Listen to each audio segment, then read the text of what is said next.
Assalamualaikum warahmatullahi wabarakatuh. OSM News kembali hadir menjumpai Anda. Beragam informasi menarik akan kami sajikan dalam 30 menit ke depan. Bersama saya Nawamuti, berikut OSM News selengkapnya.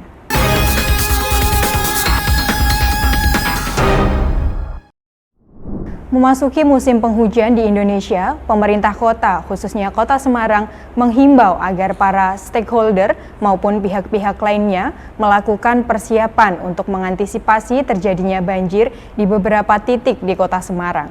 Dalam sambutannya, Wali Kota Semarang, Haja Hefe Arita Gunaryanti Rahayu, juga menyampaikan masih ada wilayah yang membutuhkan perhatian serta kesiagaan yang khusus.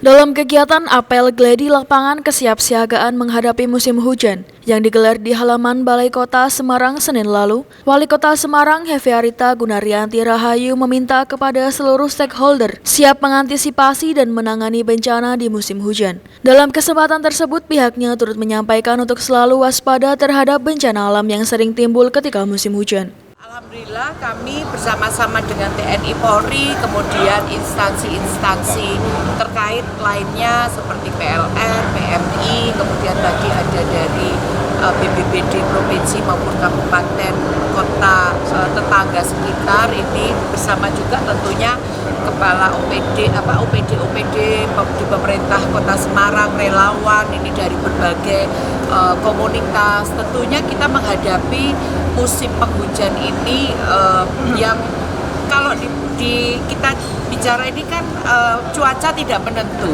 iklim tidak menentu, karena pada saat yang lalu disampaikan dari BMKG bahwa El Nino ini kering sampai Februari, tapi ternyata bulan-bulan akhir Oktober dan November ini saja sudah terjadi musim hujan. Bahkan di beberapa tempat terjadi angin puting beliung, angin yang kencang gitu, sehingga kita perlu kewaspadaan yang lebih daripada sebelum-sebelumnya. Mbak Ita juga mengakui jika ada wilayah-wilayah tertentu masih ada ancaman bencana yang harus diwaspadai. Di wilayah pesisir misalnya, bencana yang diwaspadai adalah banjir dan rob.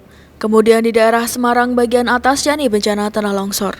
Sementara itu, angka kasus bencana di Kota Semarang pada tahun 2022 menurun. Di tahun 2020, pihaknya mencatat ada 342 bencana. Kemudian di 2021 terdata ada 432 bencana. Dan di 2022 ada kasus 324 bencana. Semuanya bergerak dan kami lakukan terus-menerus dalam hal pembersihan sungai, drainase. Tapi yang menjadi PR ini adalah masalah sampah. Yang ini yang masih terus-menerus kita perlukan untuk edukasi kepada masyarakat. Dan kami menyampaikan matur nuwun juga bahwa TNI Polri di bawah sampai Babin Sababin Kamtibmas ini 24 jam tidak libur untuk penanganan bencana. Sehingga kami juga mohon masyarakat untuk jaga lingkungan, jaga kebersihan, jaga pengelolaan sampah agar tidak terjadi bencana di Kota Semarang khususnya. Proses pembangunan dan penataan Museum Universitas Semarang telah mencapai tahap akhir. Museum Universitas Semarang nantinya akan digunakan untuk menampilkan sejarah berdirinya Universitas Semarang serta menumbuhkan semangat dan daya juang yang terinspirasi dari para pendiri dan pendahulu Universitas Semarang.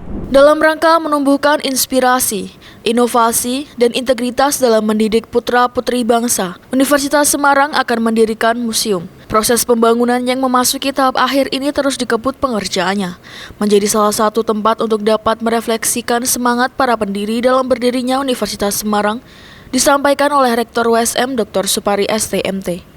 USM tahun ini insya Allah akan mulai membuka Museum Universitas Semarang. Museum itu supaya kita semua, paling tidak warga USM, syukur di luar juga, luar USM yang hadir ke USM, jadi mengetahui seperti apa semangat, posisi, kondisi internal para pendiri pada saat itu mendirikan perguruan tinggi yang namanya Universitas Semarang. Sehingga akan nampak jelas semangat-semangatnya itu supaya semangat dan nilai-nilainya tetap terjaga pada generasi-generasi selanjutnya seperti saya yang pada era ini agar memelihara values itu untuk terus diberikan, ditanamkan kepada para penerus adik-adik mahasiswa bahwa ada semangat-semangat nasionalisme yang luar biasa terkait dengan berdirinya Universitas Semarang, sehingga ke depan juga sangat diharapkan para lulusannya, teknologi yang dihasilkan juga akan berperan untuk Indonesia ke depan. Museum Universitas Semarang nantinya akan bertempat di gedung AUSM yang merupakan gedung pertama didirikan di antara 23 gedung lainnya yang ada di kawasan Universitas Semarang. Nantinya di dalam museum tersebut akan berisi sejarah perkembangan Yayasan Alumni Undip serta Universitas Semarang. Koleksinya tentu saja yang pertama adalah para pendiri. Semangat-semangat para pendiri akan dibuat bagaimana alur logikanya sejak berdiri sampai sekarang. Timely dari tahun ke tahun, dari kemajuan ke kemajuan. Kali ini karena masih terbatas ruangannya, masih dibatasi pada sejarah perkembangan Yayasan dan Universitas Semarang. Belum museum secara umum yang semua yang ada di Jawa Tengah masuk. Itu nanti pengembangan selanjutnya saya kira. Untuk kali ini masih internal pengembangan Universitas Semarang, peran-peran siapa saja, tokoh-tokoh nasional, tokoh-tokoh pendidikan nasional, tokoh-tokoh di Undip, sampai pada kondisi yang sekarang. Universitas Semarang resmi menjalin kerjasama dengan Komite Olahraga Nasional Indonesia atau KONI. Kerjasama ini merupakan tindak lanjut dan langkah Universitas Semarang dalam membangun sinergitas dan solidaritas dalam melakukan pembinaan serta mencetak prestasi para atlet. Universitas Semarang lakukan penandatanganan kesepakatan kerjasama dengan Komite Olahraga Nasional Indonesia atau KONI Kota Semarang beberapa waktu lalu di GOR USM. Kesepakatan kerjasama tersebut bersamaan dengan pembukaan kejuaraan nasional Semarang Pencaksilat Open Championship 2023 untuk memperebutkan Piala Ketua Umum Ikatan Pencaksilat Indonesia atau IPSI dan Rektor USM. Jadi kerjasama KONI dengan USM ini adalah kerjasama dalam hal pendidikan. Jadi kita menyadari bahwa bicara tentang olahraga itu memang tidak bisa hanya dipikul sendiri oleh pemerintah Kota Semarang. Padahal kita bicara mengenai ada hal-hal lain yang memang dibutuhkan oleh atlet-atlet, khususnya di bidang pendidikan. Oleh karena itu, alhamdulillah KONI Kota Semarang sudah bekerja sama dengan beberapa universitas. Kalau nggak salah totalnya ada 8 universitas yang nanti di mana para universitas itu insya Allah akan memberikan keringanan biaya ataupun memberikan beasiswa kepada atlet-atlet yang berprestasi. Di bidang lain pun kita juga melakukan hal-hal yang bersifat kerjasama. Karena sekali lagi bahwa atlet-atlet ini kan punya jangka waktu jangka waktu prestasinya. Sehingga harapannya kita juga harus bisa membantu para atlet-atlet ini juga semaksimal mungkin, walaupun pasti banyak kekurangan untuk mereka mendapatkan hal-hal di luar performa mereka sebagai atlet. Penandatanganan kerjasama antara USM dan KONI Kota Semarang dilakukan oleh Wakil Rektor 3 USM, Dr. Muhammad Junaidi SIMH, dan Ketua Umum KONI Kota Semarang, Haji Arnas Agung Andra Rasmara SEMM. Melalui kerjasama di bidang pendidikan ini diharapkan dapat menghasilkan atlet-atlet berprestasi. Harapan besar USM ini melakukan pembinaan terus terhadap atlet.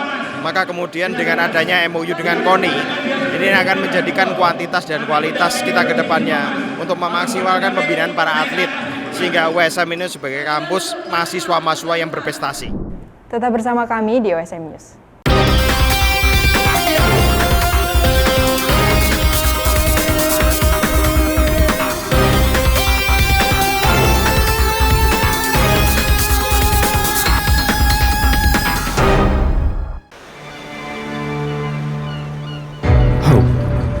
Hope for an opportunity.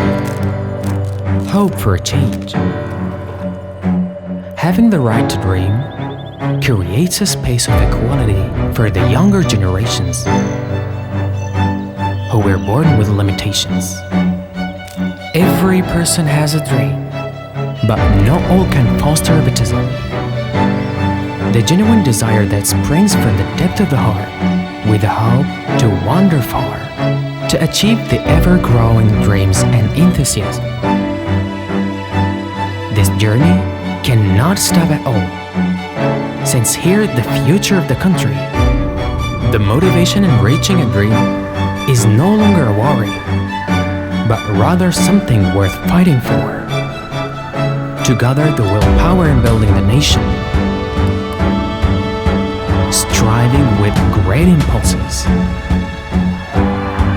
with a variety of arrows that fly fast. There will always be a goal that deserves tenacity. To understand the enduring struggle, to sincerely wish success for those we love, in having appreciation, in providing a vessel for those who excel. Slowly, but surely, the freedom to pursue education should be given wholeheartedly. Indonesia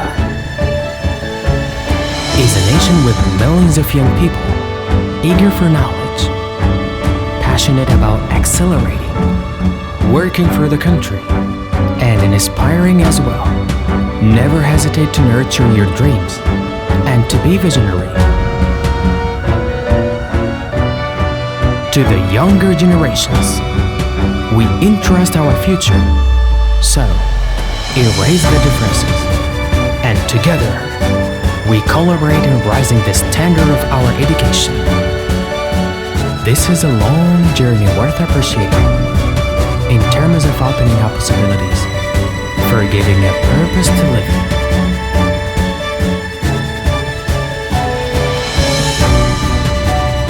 Dengan hati berinovasi membangun negeri.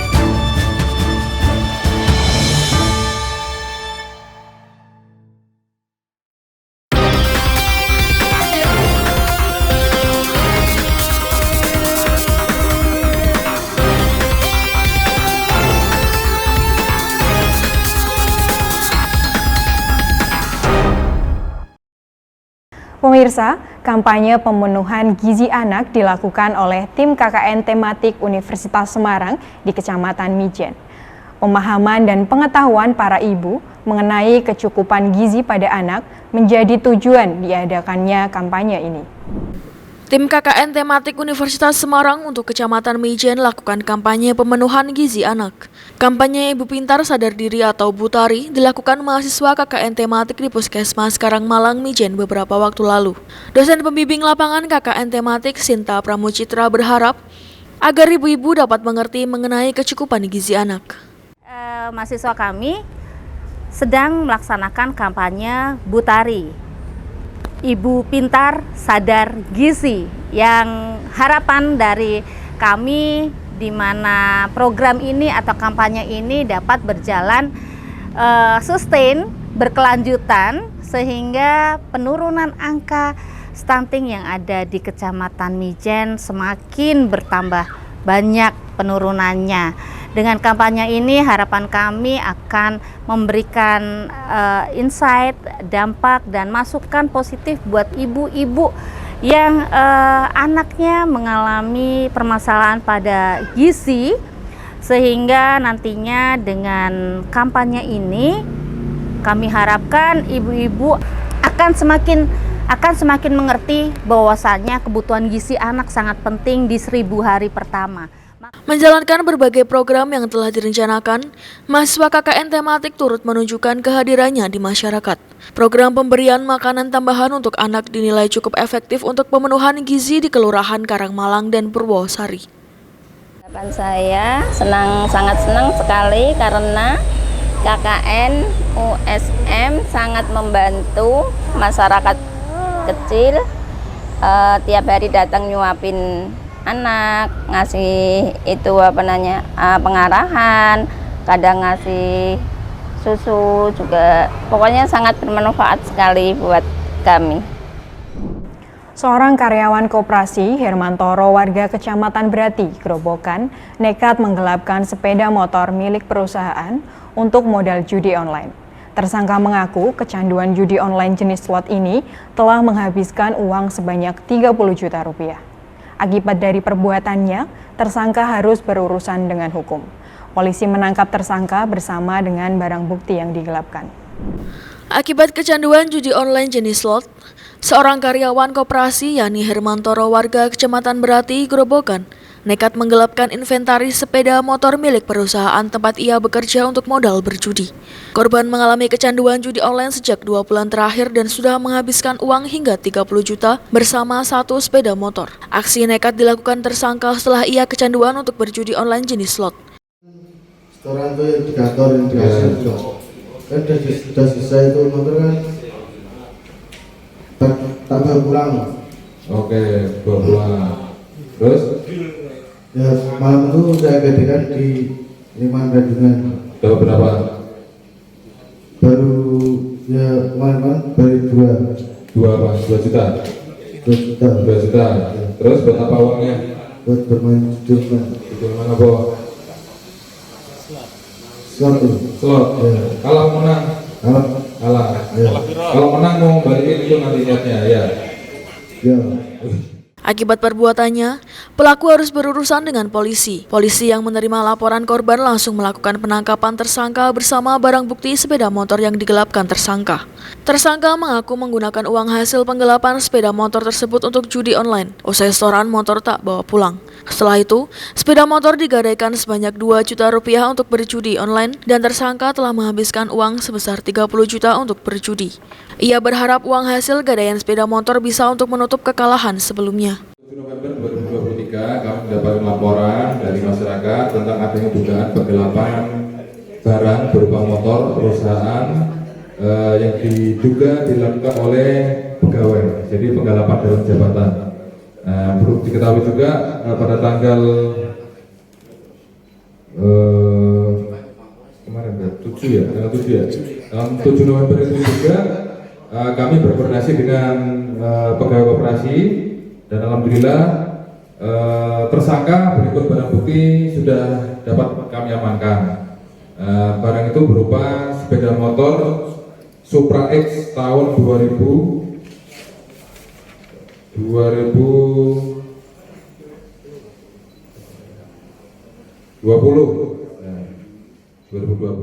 Akibat perbuatannya, tersangka dikenai pasal 374 KUHP dengan ancaman pidana penjara maksimal 4 tahun. Aksi pencurian sepeda motor di sebuah minimarket di daerah Grobogan terekam oleh CCTV. Pelaku memanfaatkan kelengahan korban saat memarkir sepeda motornya di sebuah minimarket dengan kunci yang menempel. Aksi pelaku terekam oleh CCTV minimarket. Polisi menangkap pelaku di kamar kos dan mengamankan sejumlah barang bukti. Di hadapan polisi, pelaku mengaku sudah 4 kali melakukan pencurian sepeda motor.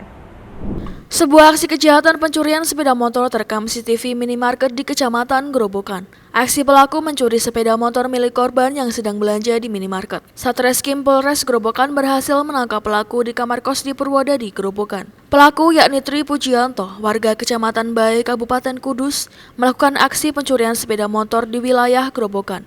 Di hadapan polisi, pelaku mengaku sudah 4 kali melakukan pencurian sepeda motor dengan membawa kabur sepeda motor yang masih ada kuncinya. Hasil kejahatan tersebut, pelaku kemudian menjual sepeda motor dengan harga 3 juta ke seorang penadah.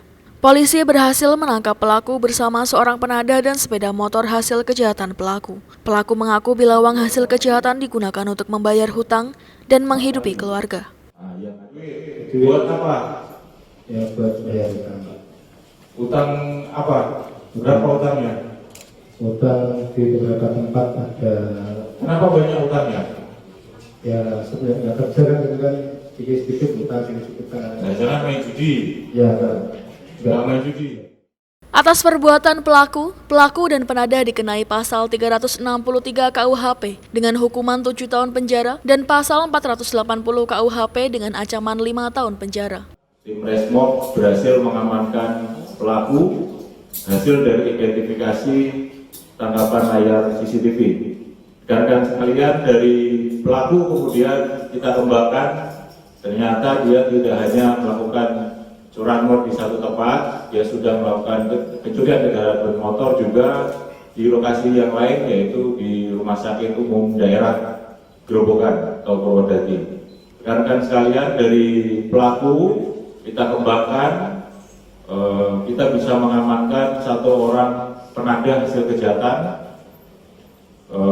yang membeli motor hasil curian dari pelaku ini dari penadah, kita juga mengamankan kendaraan bermotor yang sudah dicuri oleh pelaku tersebut. Dari kejadian tersebut kita kenakan pasal 363 KUHP dengan hukuman maksimal 7 tahun penjara. Dan terhadap penadah kita juga kenakan pasal 480 KUHP dengan maksimal hukuman 5 tahun penjara. Kami akan kembali setelah jeda pariwara berikut ini.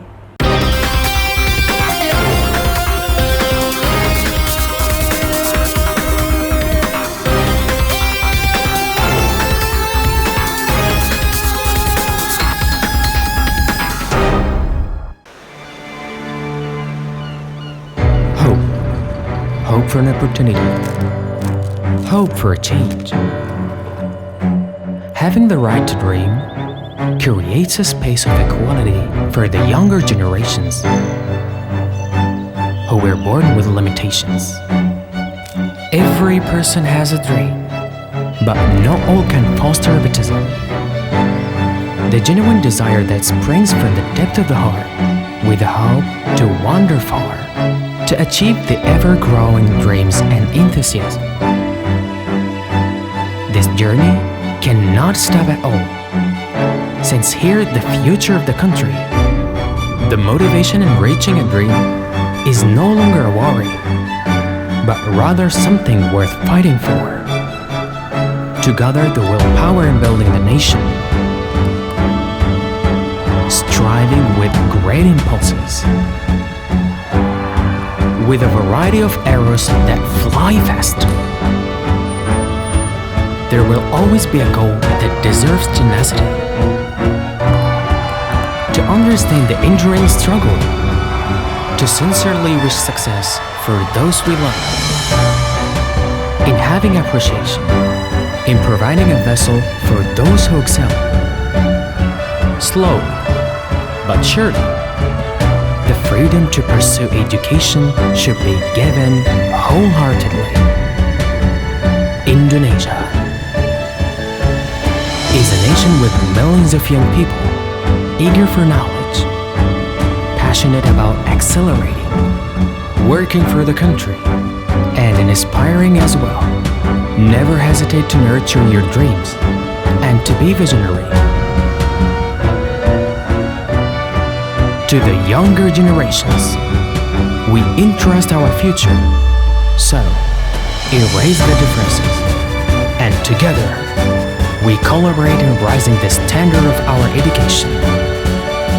This is a long journey worth appreciating in terms of opening up possibilities, for giving a purpose to live.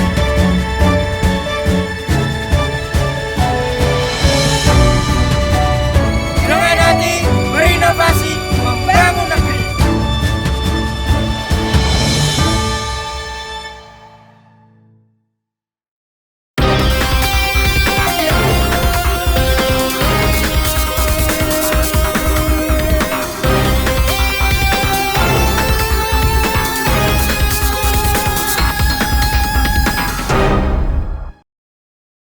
Universitas Brawijaya memperpanjang kerjasamanya dengan Kementerian Pertahanan dalam bidang penguatan SDM Perwira TNI. Salah satu fakultas yang terlibat dalam program tersebut adalah Fakultas Hukum UB. Melalui Perwira Tugas Belajar, Fakultas Hukum UB memberikan bekal penguatan hukum dan ketatanegaraan bagi perwira TNI yang melakukan studi di FH UB. Berikut liputan UB TV untuk USM TV.